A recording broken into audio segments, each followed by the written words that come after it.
Good afternoon guys! Birthday for today guys kung saan nandito po ako sa loob ng sasakyan kasi bigla pong umulan bigla na naman pong bumalik yung ulan. So, ang bala ko lang kasi sana guys, isaalisan na ako and then pinapainit ko lang muna yung sasakyan.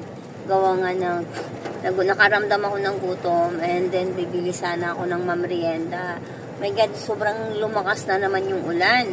So, pag ganun kasi guys, wag nating ipagsapalaran pag mga ganong sitwasyon kasi nga, alam nyo naman, may bagyo ngayon.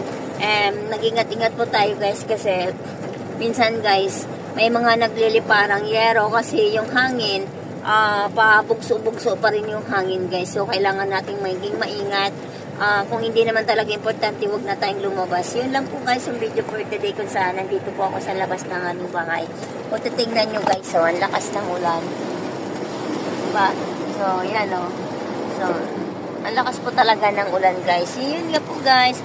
Thank you for watching guys. Ingat-ingat po tayo.